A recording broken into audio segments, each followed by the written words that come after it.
Hi there, Will here, and today is a historic day because today will likely be reflected in the history books as the day that film photography officially died. Or not, to be honest, probably not, just as a counter perspective because in spite of all the sensationalism and rage surrounding this topic, I'm here to offer you an alternate perspective, the perspective of someone that lives at the tip of a far-off continent, kind of in the middle of nowhere, far away from where film is manufactured, but close to a whole bunch of import costs and inflation tax. As dire as the situation may seem, the situation, by the way, if you were not privy to it yet, is that Kodak is going to increase their prices in January 2022. I've been living the reality that you are so imminently fearing arriving in January 2022 because what I pay for film is already 20% higher, at least, than what you likely pay in America. And I'd hazard a guess that a lot of people that live in places where film has to be shipped over and go through customs and have VAT applied to it and all sorts of import taxes also live in existence where the price that we pay for film is already the price that you're fearing imminently arriving in America. And down here, at the tip of a continent, in the middle of nowhere, people still shoot film. It's still very popular, and it's still on the rise. So in spite of what people may fear, which is the death of film, and that the 20% price increase on Portra 400 is going to ruin everyone's lives, it just isn't. For a variety of reasons. I'm not going to stand here and talk to you about taxes and try and break down consumers of Kodak film stocks and who shoots the most or whatever. I'm just going to give you my perspective on things, which is based on a lot of time spent around people who shoot a lot of film, professionally, non-professionally, for fun, hanging around labs. And the observations I've come up with are that there are probably three main classes of people shooting film. Consumers, who shoot like 1 or 2 rolls a month. Enthusiasts, which I would class myself as because I don't do huge campaigns for people particularly often, which is like maybe 10 rolls a month. And then professionals who shoot like 50 rolls in a day. I was on set with my mate Aubrey this week. He shot 50 rolls of Portra 400 in 120 through his Pentax 645 and in like 8 hours. And that was a slow day because he's shooting campaigns for people where the cost of the film is charged to the client.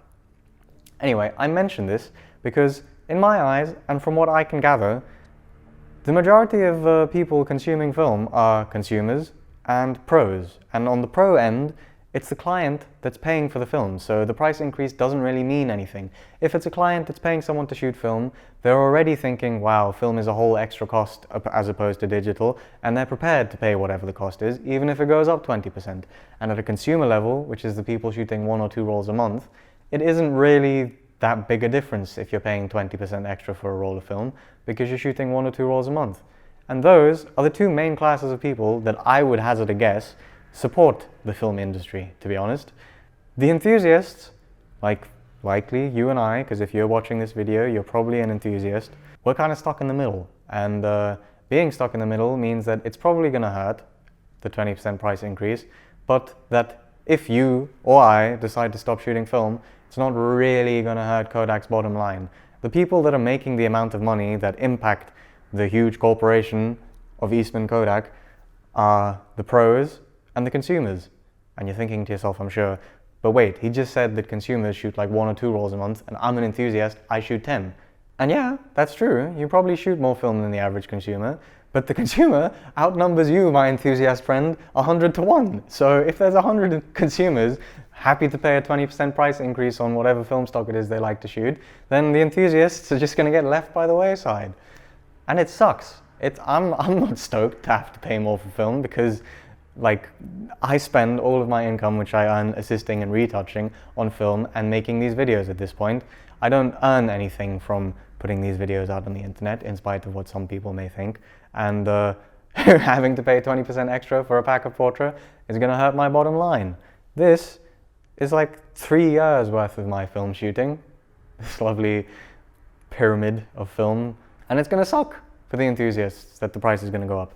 But nothing's going to change if you decide to stop shooting film or start shooting digital. The benefits that come along with shooting film are still going to be there. You're going to have the negatives, you're going to have the glorious color and the rendition and the grain and all of that.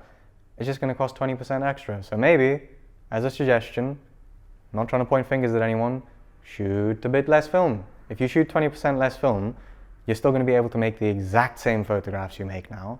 You'll just be a bit more specific about it. And I, as a person who's been paying the 20% extra, at least, for the film that you're likely going to experience now in the more developed side of the world, I'm very specific with what I photograph. I don't really photograph things that don't matter, and I don't blast through film unnecessarily. I try and make photographs that are going to further my position as a photographer and maybe, down the line, help me to buy more film. And that's the way I think about things. You don't need to bracket exposures. I very seldomly shoot more than one picture of anything because part of my workflow is that I scan and retouch everything. And if I have to scan and retouch 2 pictures, that's twice the amount of work. So all of this is kind of in line with my sensibility on things. And just to reiterate, at the end of the day, if you stop shooting film, you're an enthusiast.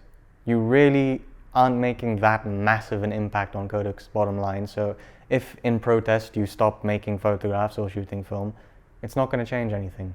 Things are the way they are, they're going to stay the way they are. The consumers and the pros, probably mainly the consumers, carry the whole industry, and they're going to keep buying film.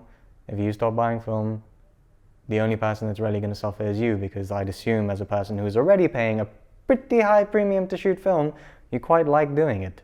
And if you stop just because Kodak increased their prices again, which this isn't the last time it's going to happen either, but if you stop just for that reason, it's not going to hurt anyone but you. Also, I'm not going to talk about how, adjusted for inflation, some films are cheaper than they used to be 50 years ago, or the fact that Kodak increasing prices likely means that they'll be able to bring back more film stocks or keep the machinery running instead of just running it to death, which I assume was their original plan. But if you'd like to check out some things on that topic, Nico from Nico's Photography Show did an excellent video on the whole thing with a bunch of insider insights, I suppose, because he's very connected to everyone in the industry, being the legend that he is. And there are some articles kicking around that break down pricing and stuff very effectively, so